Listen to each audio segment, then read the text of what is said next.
Welcome to FA Online classes, 8th class. I hope you all are good. बेटा देखिए ये आपकी text book है, यानी मेन बुक जो है वो आपकी ये है हनी ड्यू, ठीक है। तो इससे पहले वाला जो हमने चैप्टर पढ़ा है वो हमने पढ़ा था सप्लीमेंट्री रीडर का, है ना। उसका नाम था how the camel got his हम। इसके 2 पार्ट्स हैं, दोनों पार्ट्स आप तक पहुंच गए होंगे इंशाल्लाह। और उसके जो भी काम मैंने उसमें करवाया वो प्रॉपर्ली कीजिएगा। कॉपी के अंदर काम किस तरह करेंगे आप, पहले बुक का नाम, फिर लेसन नंबर, फिर लेसन का नाम, उसके बाद आप काम स्टार्ट करेंगे, ठीक है। और मिक्सअप मत कीजिएगा। जब अगर वो वाली बुक का काम आप कर रहे हैं तो उसके दोनों पार्ट्स, अगर कोई भी एक लेसन है 2 पार्ट्स हैं 3 पार्ट्स हैं, तो एक साथ ही लिखिएगा उनको, ठीक है। अब उसके बाद फिर जब आप अगली बुक का करेंगे, इस बुक का काम करेंगे, तो फिर इसका बुक का नाम लिखेंगे, लेसन नंबर डालेंगे, लेसन का नाम, उसके बाद काम स्टार्ट करेंगे। तो ये आपकी मेन बुक है, टेक्स्ट बुक है 8th क्लास की। इसका आज हम फर्स्ट चैप्टर स्टार्ट करने जा रहे हैं। ये आपका इंडेक्स है बुक का, ठीक है। और ये है आपका first chapter.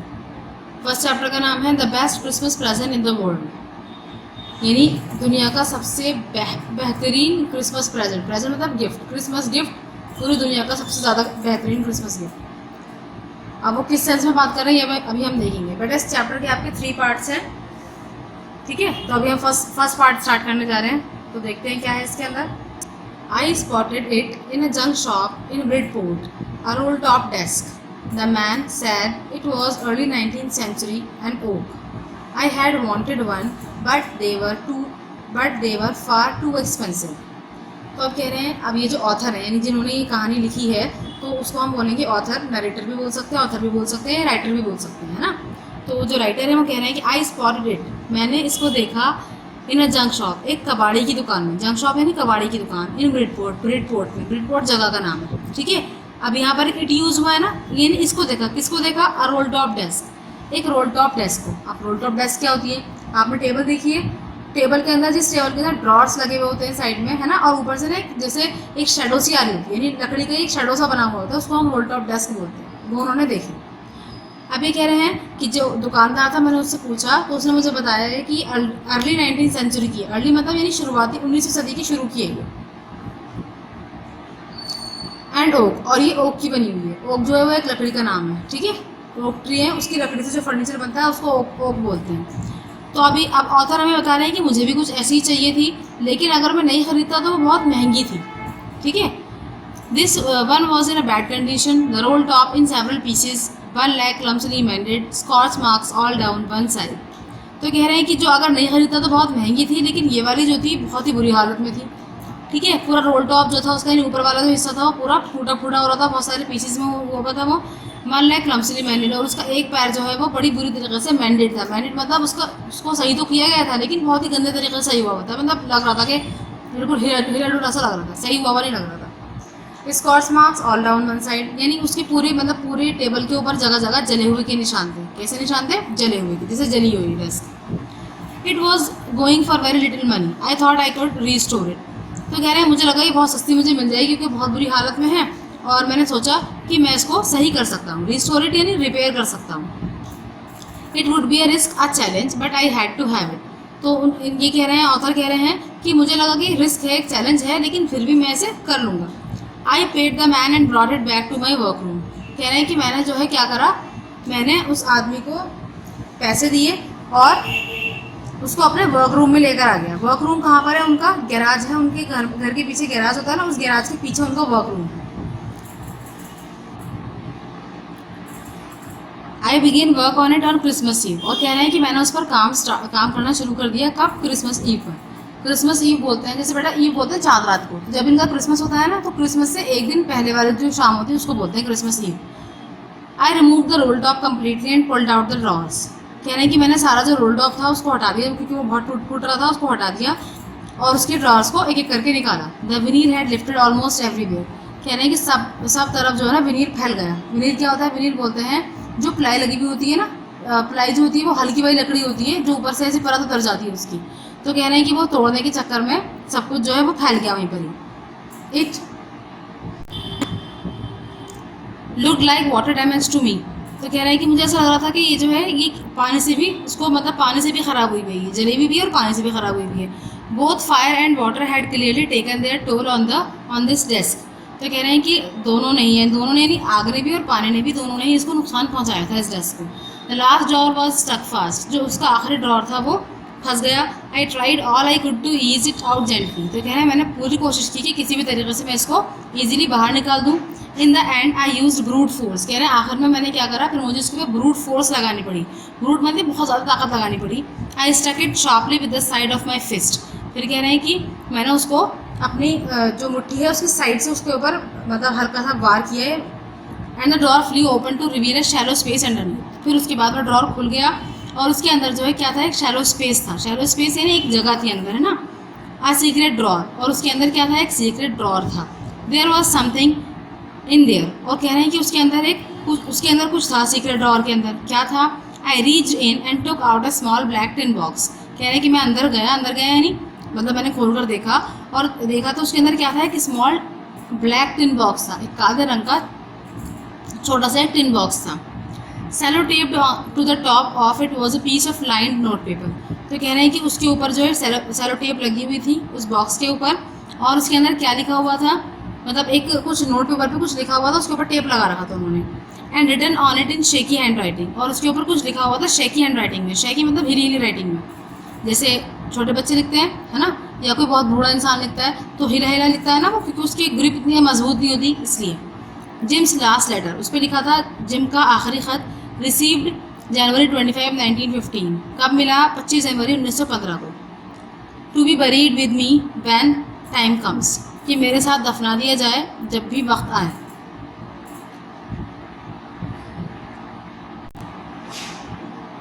I knew as I did it that it was wrong of me to open the box, तो कह रहे हैं मैं जानता था कि जो भी मैं करने की सोच रहा हूँ वो गलत है ना। यानी क्या गलत है कि मैं उस बॉक्स को ओपन करने की सोच रहा था, क्योंकि किसी की भी चीज़ के अंदर हम जो है ना ऐसे घुस नहीं सकते हैं ना, पता नहीं किसका क्या राज है उसके अंदर, तो हम उसको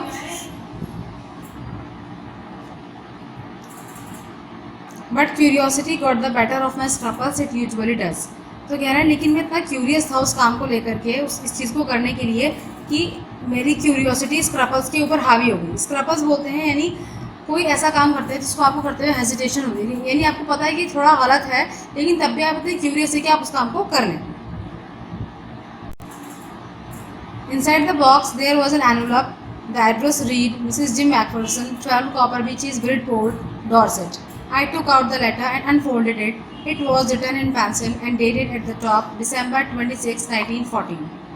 कह रहे हैं कि उस बॉक्स के अंदर क्या था, एक एनवलप था, उस एनवलप के ऊपर एड्रेस लिखा हुआ था। क्या लिखा हुआ था, मिसेस जिम मैकफरसन, ये उनका नाम है जिसके नाम था वो, और ये उनका एड्रेस है 12 कॉपर बीचेस, ब्रिडपोर्ट, डॉर्सेट। तो अब कह रहे हैं कि उन्होंने एनवलप को खोला और लेटर को निकाला उसके अंदर से, और वो लेटर जो है वो पेंसिल से लिखा हुआ था, और इसके ऊपर मतलब स्टार्टिंग में डेट लिखी हुई थी December 26, 1914। देखिए बेटा फर्स्ट पार्ट कंप्लीट हो गया हमारा, ठीक है। अब हम नेक्स्ट पार्ट में देखेंगे कि क्या होता है, लेकिन उससे पहले हम क्या कर लेते हैं, कॉम्प्रिहेंशन चेक कर लेते हैं। कॉम्प्रिहेंशन चेक का मतलब क्या होता है, जैसे मैं आपको एग्जाम में वो देती हूँ ना पैराग्राफ, कि उस पैराग्राफ को पढ़िए आप, उसके बाद उसकी बेस पर क्वेश्चन आपको बताने हैं, तो ऐसे ही ये है। तो अब तक जो मैंने आपको दिए हैं वो ज़्यादातर कैसे हैं, अनसीन पैसेजेस हैं। ये वाला जो है आपका सीन पैसेज है, सीन पैसेज यानी आपकी बुक का ही है, ठीक है। देखिए फर्स्ट क्वेश्चन क्या कह रहा है, what did the author find in a junk shop, author को जंक शॉप में क्या मिला, है ना, क्या पाया उसने, तो क्या पाया था, एक रोल्ड अप डेस्क, ये इसका आंसर हो गया, ठीक है। सेकंड है, what did he find in a secret drawer, secret drawer में उसको क्या मिला, who do you think had put it in their, कह रहे हैं कि और आपके हिसाब से किसने उसको यहाँ रखा होगा, यानी सीक्रेट ड्रॉर में उसको क्या मिला था, एक लेटर मिला था, एनवेलप मिला था, और किसने रखा होगा वो, तो मिसेस मैकफरसन ने रखा होगा। देखिए इसके आंसर्स किस तरह लिखेंगे आप। फर्स्ट वाले का आंसर क्या आएगा, the author found a rolled up desk in a junk shop, ठीक है।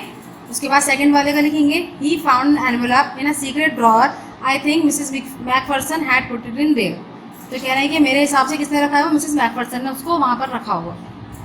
तब हम देखेंगे सेकेंड पार्ट इसका, ठीक है। तो बेटा फर्स्ट पार्ट हमने कंप्लीट हो गया हमारा, है ना, और इसके दोनों क्वेश्चंस भी कर लिए। अब हमने सब सेकंड पार्ट देखते हैं, ठीक है। देखिए सेकंड पार्ट में अभी फर्स्ट पार्ट के एंड में क्या हुआ था कि उन्होंने लेटर एनवेलप देखा है, एनवेलप के ऊपर उनको डेट वगैरह दिखी है और एड्रेस दिखा है, ठीक है। अब यहाँ पर सेकंड पार्ट की जो स्टार्टिंग है वो लेटर से ही स्टार्टिंग है, यानी पूरा सेकंड पार्ट जो है वो लेटर है जो मिस्टर मैकफरसन ने मिसेस मैकफरसन को लिखा है, और जो पढ़ कौन रहे हैं, जो नरेटर या ऑथर पढ़ रहे हैं, ठीक है ना। देखते हैं क्या लिखा हुआ है लेटर में। Dearest Connie, I write to you in a much happier frame of mind because something wonderful has just happened that I must tell you. तो कह रहे हैं कि प्यारी कॉनी, मैं जो तुम्हें ये ख़त लिख रहा हूँ ये बहुत ही खुशी में लिख रहा हूँ, यानी मेरा इस वक्त जो मेरा जहन है बहुत पुरसुकून है और मैं बहुत खुश हूँ क्योंकि हमारे साथ अभी कुछ बहुत अच्छा हुआ है जो मैं तुम्हें बताना चाहता हूँ. About at once, we were all standing to in our trenches yesterday morning, Christmas morning. It was crisp and quite all about, as beautiful a morning as I have ever seen, as cold and frosty as a Christmas morning should be. तो कह रहे हैं कि जो हमारे साथ हुआ है वो मैं तुम्हें एक बार ज़रूर बताना चाहता हूँ. हम सब कहाँ थे? हम सब अपने ट्रेंचेस में खड़े हुए थे. बेटा ट्रेंचेस क्या होते हैं? जो ज़मीन के अंदर गड्ढा बना करके ना उसके अंदर रहते हैं. जो सोल्जर्स होते हैं वो ऐसे ही रहते हैं जब लड़ाई वगैरह चल रही होती है, ताकि जब उन पर हमला किया जाए तो वो बच जाए. ठीक है, तो ट्रेंचेस में थे हम. कल सुबह यानी गुजरी हुई सुबह की बात कर रही हैं जो कि क्रिसमस मॉर्निंग थी. ठीक है, यानी क्रिसमस मॉर्निंग के बारे में बता रहे हैं. It was crisp and quite all about, कह रहे हैं कि वो बहुत ही जो है तरोताज़ा सी और बहुत शांत सुबह थी. As beautiful morning as I have ever seen, कह रहे हैं इतनी खूबसूरत सुबह की जितनी मैंने आज तक नहीं देखी, और इतनी ठंडी, इतनी जमा देने वाली जैसे कि हमेशा की क्रिसमस मॉर्निंग को होना चाहिए. I should like to be able to tell you that we began it, but the truth I am ashamed to say is that Fritz began it. First, someone saw a white flag waving from the trenches opposite. कह रहे हैं कि मैं चाहता था कि मैं तुम्हें बताऊं कि इस चीज़ की शुरुआत हमने की. ठीक है, लेकिन सच जो है वो ये है कि मैं इस बात पर शर्मिंदा हूँ कि इसकी शुरुआत हमने ना करके फ्रिट्ज ने की. किसने की? फ्रिट्ज ने की. फर्स्ट समवन, कह रहे हैं कि पहले हम में से किसी ने ये देखा कि सामने वाले ट्रेंचेस में से कोई फ्लैग लहरा रहा है, वाइट फ्लैग लहरा रहा है. ठीक है ना, वेव कर रहा है. बेटा वाइट फ्लैग का मतलब होता है पीस, शांति या लड़ाई ना करना. ठीक है, तो अब ये कह रहे हैं कि हम अपने ट्रेंचेस में हैं, सामने वाली सैनिक यानी सोल्जर है. तो ये वाले जो सोल्जर्स हैं इनके ग्रुप के, इनको उन्होंने बोला है टॉमी. क्या बोला है? टॉमी. टॉमी बोलते हैं, एक बहुत ही कॉमन नेम है जो ब्रिटिश या इंग्लैंड में यूज़ किया जाता है. तो उन्होंने अपने सोल्जर्स को टॉमी बोला है, और सामने वाले जो सोल्जर्स हैं वो हैं जर्मन्स. जर्मन्स को उन्होंने बोला है फ्रिट्ज. तो कहना है कि सामने वाले जो ग्रुप है यानी फ्रिट्ज जो है उन्होंने जो है वाइट फ्लैग लहराया. Then they were calling out to us from across no man's land, Happy Christmas, Tommy. Happy Christmas. When we had got over the surprise, some of us shouted back, Same to you, Fritz, same to you. तो अब कह रहे हैं कि फिर उसके बाद उन्होंने पहले तो वाइट फ्लैग लहराया और उसके बाद उन्होंने वहाँ से आवाज़ें लगाना शुरू कर दी. Across no man's land. No man's land का मतलब ये है कि देखिए बेटा, दो कंट्रीज जब होती है तो दो कंट्रीज के बीच में एक बाउंड्री होती है जो बताती है कि ये कंट्री यहाँ खत्म है और दूसरी कंट्री यहाँ से शुरू है. ठीक है, तो अब ये लोग भी लड़ रहे हैं, इसीलिए एक जर्मनी की तरफ से लड़ रहे हैं और एक ब्रिटेन की तरफ से लड़ रहे हैं. तो अब कह रहे हैं कि उन्होंने नो मैंस लैंड यानी किसी की ज़मीन नहीं है, यानी ना तो ये ब्रिटिश की ज़मीन है, ब्रिटिशर्स की ज़मीन है, और ना ही ये जर्मन्स की ज़मीन है. तो वहाँ पर उन्होंने वहाँ से चिल्लाना शुरू करा कि हैप्पी क्रिसमस, यानी क्रिसमस है, क्रिसमस मुबारक हो. और टॉमी मीन्स मैंने बताया था कि आपको, यानी ब्रिटिशर्स को इन्होंने मुखातिब करके कहा. थोड़ी देर तक तो ये लोग सरप्राइज रहे, यानी मैकफरसन वाले जो ग्रुप था, टॉमीज जो थे, ये सरप्राइज रहे. फिर थोड़ी देर बाद इन्होंने भी वापस उनको सेम टू यू कहकर कहा कि सेम टू यू, मतलब 2 बार कहा same to you, same to you. I thought that would be that we all did, but then suddenly one of them was up there in his great coat and waving a white flag. तो पहले तो हमें लगा, mister McPherson बता रहे हैं कि मुझे लगा कि बस इतना ही हुआ होगा. ठीक है, यानी उन्होंने हमें विश करा, हमने उनको विश करा, बस इतनी बात है. लेकिन थोड़ी ही देर के बाद उन वाले सामने वाले ग्रुप में से, फ्रिट्स में से एक आदमी जो है वो ग्रेट कोट में, अपने ग्रेट कोट पहने हुए वहाँ से वाइट फ्लैग लहराता हुआ ट्रेंचेस से बाहर आ गया, यानी वो जो ज़मीन के अंदर गड्ढा होता है उसके अंदर से बाहर आ गया. Don't shoot lads. और साथ में ये भी कहने लगा कि लैड्स बोलते हैं बॉयज़ को, है ना, शूट मत करना बॉयज़, यानी गोली नहीं चलाना. समवन शाउटेड, किसी ने ये कहा कि गोली नहीं चलाना. एंड नो वन डिड, और किसी ने गोली चलाई भी नहीं. Then there was another Fritz up on the parapet and another. तो आप कह रहे हैं कि उसके बाद दूसरा फ्रिट्ज ऊपर आया. पैरापेट बोलते हैं मुंडेर को, यानी जो ज़मीन और यानी जो उनका ट्रेंच है उसके और ज़मीन के बीच में जो धीरे धीरे ऊपर आ रहा है ना, उसको पैरापेट बोल रहे हैं वो, उस मुंडेर को. तो कह रहे हैं कि वहाँ से जो है पहले एक ऊपर आया, फिर दूसरे ऊपर आया.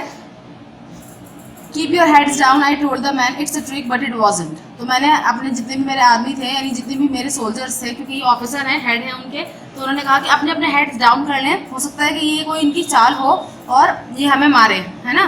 फिर उन्होंने कहा, मैंने सबसे ये कहा कि भाई अपने सर सब छुपा लें, सर नीचे कर लें, लेकिन वो कोई चाल नहीं थी. One of the Germans was waving a bottle above his head. It's Christmas Day, Tommy. We have schnapps, we have sausage, we meet you. Yes. By this time, there were dozens of them walking towards us across no man's land and not a rifle between them. तो कह रहे हैं कि वहाँ से एक German ने कहा, अपने सर पर एक बॉटल रख रखी थी और उसको वो लेकर मतलब लहरा रहे थे, झूम रहे थे और कह रहे थे कि आज क्रिसमस डे है टॉमी, हमारे पास शनैप्स हैं, सॉसेज हैं। ये खाने की चीज़ होती है बेटा, शनैप्स पीने का होता है और सॉसेज खाने के लिए होती है, ठीक है। शनैप्स एक तरह की ड्रिंक होती है। और क्या उसने कहा कि वी मीट यू, हम तुमसे मिलते हैं, हाँ मिलेंगे, ठीक है। और इस दफ़ा क्या हुआ, इस बार अब कई सारे लोग जो है वो अपने ट्रेचेस में से बाहर आने लगे और हमारी तरफ बढ़ने लगे और उनके पास कोई राइफल नहीं थी।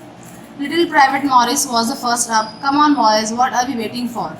और हम में से जो है लिटिल प्राइवेट मॉरिस जो है, यानी एक सोल्जर का नाम होगा, तो उसने हम में से सबसे पहले वो उठा, बाहर आया सबसे पहले और कहने लगा, कम ऑन बॉयज, हम किसका इंतजार कर रहे हैं, चलो हमें भी चलना चाहिए उनके पास। And then there was no stopping them, और उसके बाद उनको कोई रोकने वाला नहीं था। I was the officer, McPherson कह रहे हैं कि मैं ऑफिसर था। I should have stopped them there and then, मुझे उनको वहीं रोक देना चाहिए था। आई सपोज, मैंने सोचा, but the truth is that it never even occurred to me I should, लेकिन सच ये है कि मैं उनको रोकना नहीं चाहता था और मुझे कोई इस बात का दुख नहीं कि मैंने उनको क्यों नहीं रोका, यानी मुझे खुशी हुई कि वो मिले आपस में। All along their line and ours I could see man walking slowly towards one another. कह रहे हैं कि थोड़ी देर में हमने क्या देखा कि उनकी जो लाइन्स हैं और हमारी जो लाइन्स हैं वो एक दूसरे के आमने सामने आकर खड़ी हो गई है, ठीक है, और एक दूसरे की तरफ बढ़ रहे हैं। ग्रे कोट्स खाकी quotes meeting in the middle, और ग्रे कोट्स और खाकी कोट जो है वो बिल्कुल मिडल में, यानी ना तो इधर जर्मन है और ना ही इधर क्या है, ब्रिटेन है। तो उन दोनों के बीच की जो जगह, यानी जो बाउंड्री वाला एरिया है, वहाँ पर सब लोग खड़े हुए हैं लाइन बना करके और वो एक दूसरे से मिल रहे हैं और ग्रे कोट और खाकी कोट आपस में मिल रहे हैं।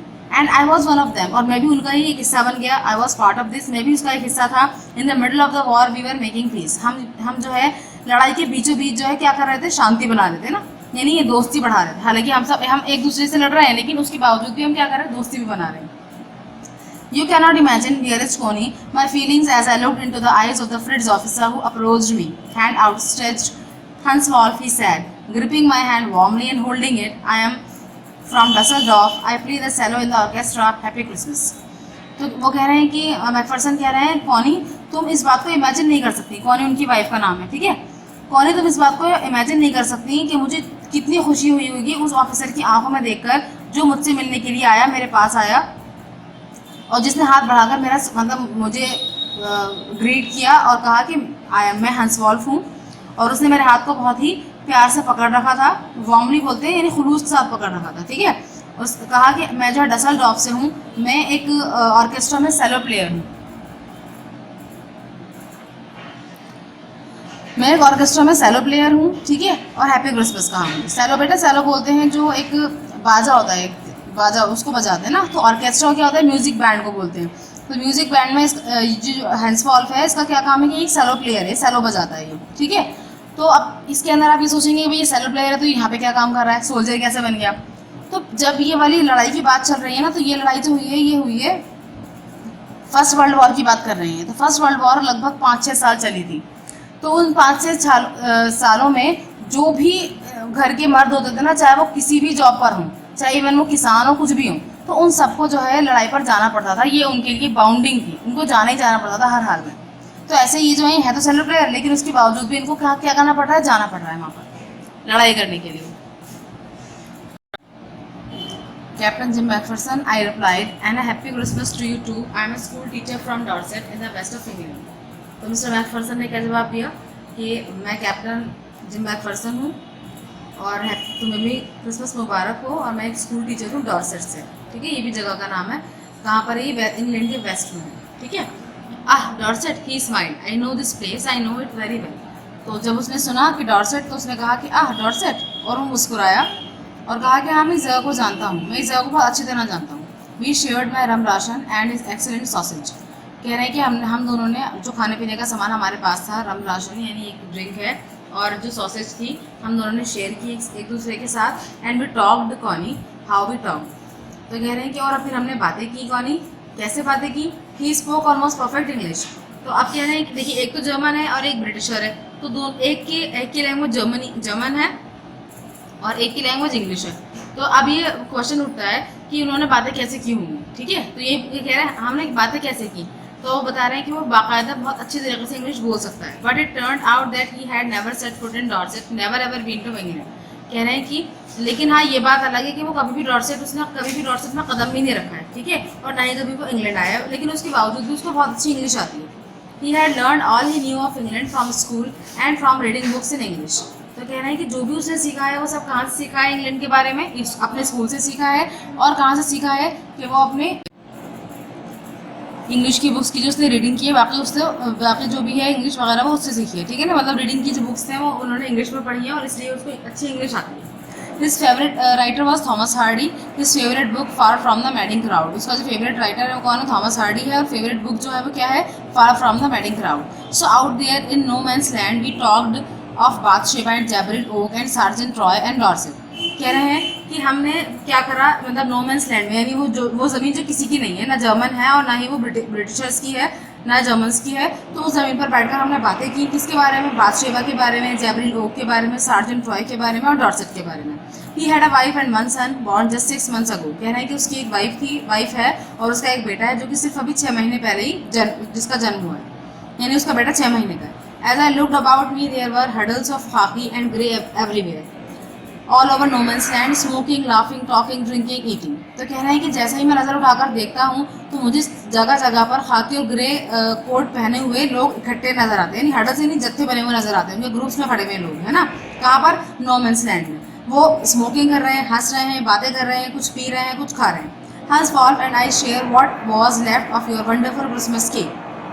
कह रहे हैं हंस वॉल्फ ने और मैंने वो खाया जो कि हम तुम्हारे जो वंडरफुल क्रिसमस केक का जो बचा हुआ था सामान, मतलब जो बच गया था केक, वो हम दोनों ने खाया।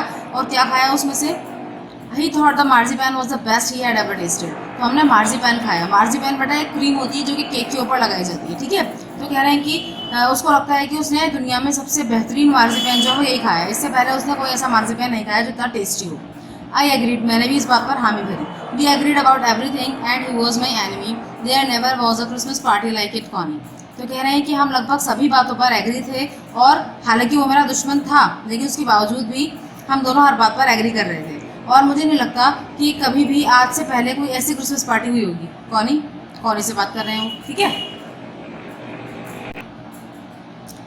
Then someone I don't know who brought out a football. कह रहे हैं फिर कोई पता नहीं कौन की एक जो है फुटबॉल लेकर आ गया। Great coats were dumped in piles to make goal posts and the next thing we knew it was Tommy against Fritz out in the middle of no man's land. तो कह रहे हैं जो ग्रेट कोट्स थे, उनके लंबे लंबे quotes थे, क्योंकि बहुत ठंड पड़ रही थी वहाँ पर, तो उनको उन्होंने डंप कर दिया, यानी उतार कर उन्होंने एक पूरा ढेर लगा दिया उनका, ताकि वो गोल पोस्ट बना सके। गोल पोस्ट यानी जहाँ पर गोल करते हैं, ठीक है ना, जैसे फुटबॉल में भी दिखाते हैं, हॉकी में भी दिखाते हैं। और अगली चीज़ क्या थी, हम सब जानते थे कि आमने सामने कौन था, टॉमी और फ्रिट्ज, यानी ब्रिटिशर्स अगेंस्ट जर्मन्स। कहाँ पर, नो मैंस लैंड के बीचों बीच, यानी वहाँ पर उन्होंने अपना गेम प्लान कर लिया कि अब हम गेम खेलेंगे। Hans Wolf and I looked on and cheered, clapping our hands and stamping our feet to keep out the cold as much as anything। तो आप कह रहे हैं कि हंस वॉल्फ और मैं, हम दोनों जो है उनको चेयर करने के लिए वहाँ बैठ गए। हम अपने हाथों को, मतलब हाथों से बहुत तेज से तालियां बजा रहे थे, अपने पैरों को ज़मीन पे स्टैप कर रहे थे, क्योंकि हम सबके जो है कोट्स तो थे नहीं हमारे पास, तो हमें बहुत ठंड भी लग रही थी। तो इससे इस तरह से हमारी जो ठंड है वो भी दूर हो रही थी हमसे। There was a moment when I noticed our breaths mingling in the air between us. तो कह रहे हैं कि वहाँ पर एक ऐसा भी मोमेंट आया कि मैंने नोटिस करा कि हम सबकी सांसें जो है वो मिल रही हैं। जैसे जब ठंड होती है तो हमारे मुंह से धुआं भाप निकलती है ना, तो ऐसे ही सभी के मुंह से धुआं और भाप निकल रही थी, तो वो सब मिल रही थी आपस में। यानी हम दो मुल्कों के, अलग अलग मुल्कों के होने के बावजूद भी, एक दूसरे के दुश्मन होने के बावजूद भी हमारी सांसें जो है आपस में मिल रही थी। He saw it too and smiled. Jim Macpherson, he said after a while, I think this is how we should resolve this war. A football match, no one dies in a football match, no children are orphaned, no wives become widows। तो कह रहे हैं कि जो मैं notice कर रहा था वो हंस वॉल्फ ने भी नोटिस किया, और हम दोनों मुस्कुराए, और उसने मुझसे कहा, जिम मैकफरसन, मुझे लगता है कि हमें ऐसा करना चाहिए कि हमें कोई भी लड़ाई अगर रिजॉल्व करनी है, यानी कोई भी लड़ाई का हल निकालना है, कि कोई भी फैसला करना है, तो लड़ाई की बजाय हमें कोई फुटबॉल मैच रखना चाहिए। इस फुटबॉल मैच में ना कोई मरेगा, ठीक है, ना कोई बच्चा जो है वो यतीम होगा, और ना ही कोई वाइफ जो है वो विडो होगी, यानी विधवा होंगी, ठीक है।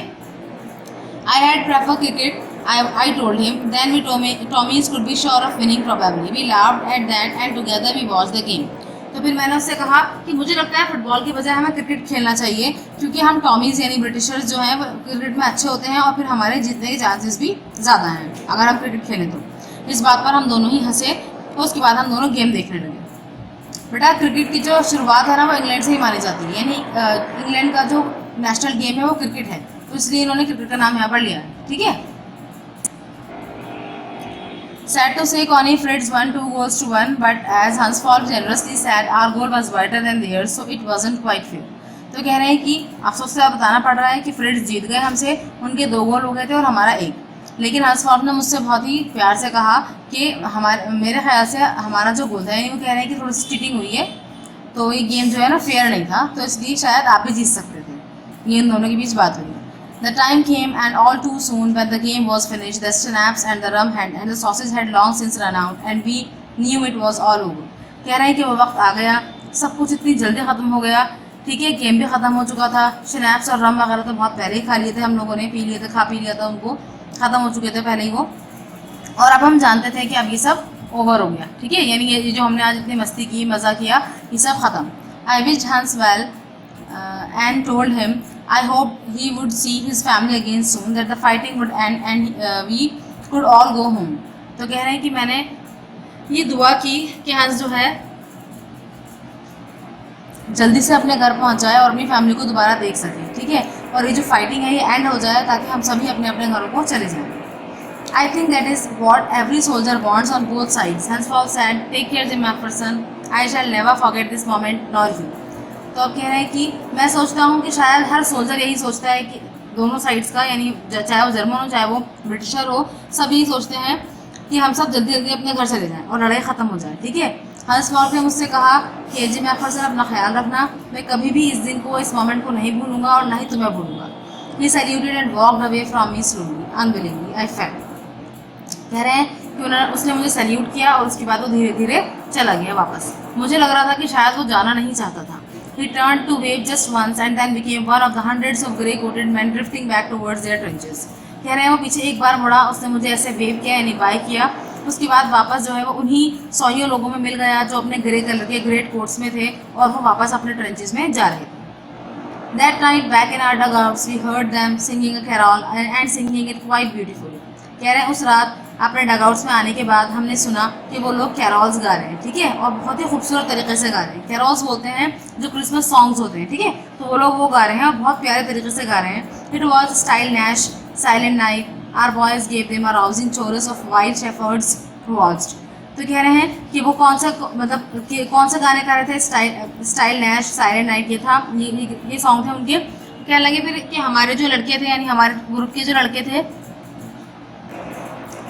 उन्होंने भी गाने में उनका साथ दिया, ठीक है, और ये लोग कौन सा गाना गा रहे थे, वाइल्ड शेफर्ड्स वॉच वगैरह के गाने गा रहे थे। We exchanged carols for a while and then we all fell silent. कह रहे हैं कि कुछ टाइम तक हमने जो है कैरोल्स एक्सचेंज किए, यानी पहले हमने गाया फिर हमने, इस तरीके से हम करते रहे, लेकिन उसके बाद बिल्कुल शांति छा गई। We had our time of peace and goodwill, a time I will treasure as long as I live. तो कह रहे हैं कि हमने शायद अपने पीस का, अपनी गुडविल का, अपनी शांति का, सुकून का टाइम जो है वो जी लिया था, एक ऐसा टाइम जो मेरे लिए ख़जाना है जब तक मैं जिंदा रहूँ। Dearest Connie, by Christmas time next year, this war will be nothing but a distant and terrible memory. I know from all that happened today how much both armies long for peace.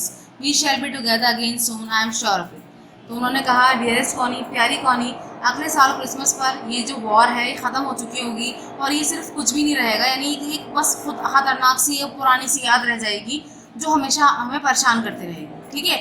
मैं जानता हूँ कि आज जो भी कुछ हुआ है, दोनों ही आर्मी जो है वो बहुत शांति चाहती है, मुझे ऐसा महसूस हुआ है, लेकिन अभी तो फिलहाल लड़ाई चल रही है, लेकिन अगले साल सब कुछ ठीक हो जाएगा और अगले साल हम दोनों दोबारा साथ होंगे, मुझे इस बात का पक्का यकीन है। योर लविंग जिम, तुम्हारा प्यारा gym.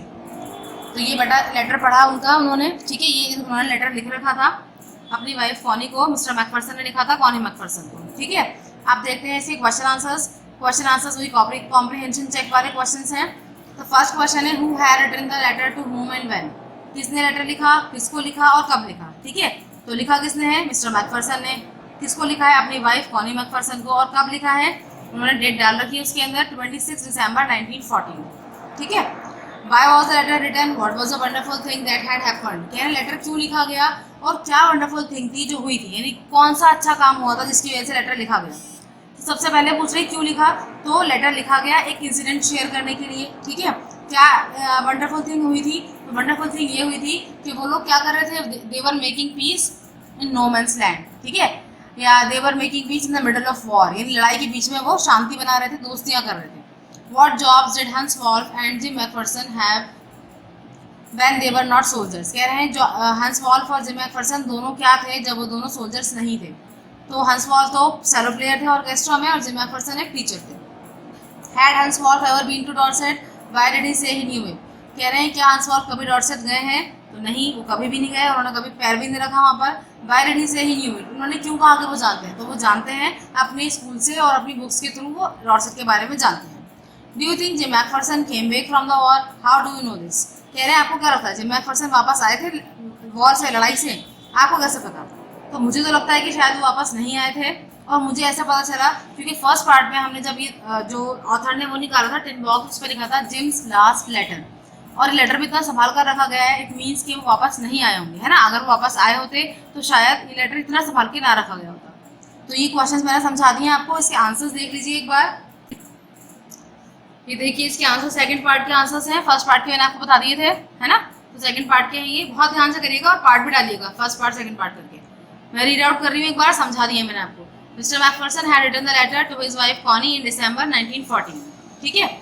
The letter was written to share a wonderful incident. The wonderful incident was that the armies of two countries were making peace in the middle of the war. इन लिखा हुआ है ये। Third देखिए, Hans Wolf was a cello player in an orchestra and McPherson was a school teacher. Fourth question का answer है no, Hans Wolf had never ever been to Dorset. He knew it from school and from reading books in English. Fifth का answer है no, Jim McPherson did not come back from the war. I knew this because it was Jim's last letter. I hope आपको समझ में आया होगा, I hope interesting भी लगा होगा। एक बार आपने सुन लिया, मतलब मैंने समझा दिया, आपको समझ में आया हो, और मतलब आई होप कि समझ में आया होगा। तो अब आप क्या करेंगे, अब आप इसकी रीडिंग करेंगे, है ना, दोनों ही पार्ट्स की रीडिंग करिएगा, ताकि जहाँ पर भी मैंने आपको जो समझाया ना, आपको एक बार वो रिटेन हो जाए आपके जहन में कि अच्छा हाँ ये लिखा हुआ है ना। जब आप इस तरह समझने की बात पढ़ेंगे तो आपको समझ में भी आएगा, पढ़ने में भी मजा आएगा। दोनों काम कर लीजिएगा। अच्छा, इसके अलावा आपको क्या करना है, इसके अंदर जो वर्ड्स मीनिंग दे रखे हैं, ये जो वर्ड्स मीनिंग यहाँ साइड में लिखे हुए हैं, ठीक है, ये जो इस तरह लिखे हुए हैं, ये देखिए, ये जो साइड में लिखे हुए हैं, इनको आपको अपनी कॉपी में लिखना है, ठीक है। जब आप क्वेश्चन आंसर करेंगे उससे पहले इनको लिखिएगा, पहले लेसन का, पहले बुक का नाम डालिए, फिर लेसन नंबर, फिर लेसन का नाम, फिर पार्ट, उसके बाद words meaning. Words meaning English में है, इंग्लिश टू इंग्लिश है, हिंदी आपको खुद लिखनी है, ठीक है, जैसे आप पहले लिख रहे थे। उसके बाद 2 क्वेश्चंस आपको करने हैं इसके फर्स्ट पार्ट के, फिर सेकंड पार्ट के वर्ड्स मीनिंग करने हैं, फिर उसके 5 क्वेश्चंस करने हैं, फिर जब हम थर्ड पार्ट करेंगे तो उसकी वर्ड्स मीनिंग आप करेंगे, उसके क्वेश्चन आंसर्स करेंगे। समझ में आ गई थी बात? So thank you, thanks for watching, अल्लाह हाफिज़।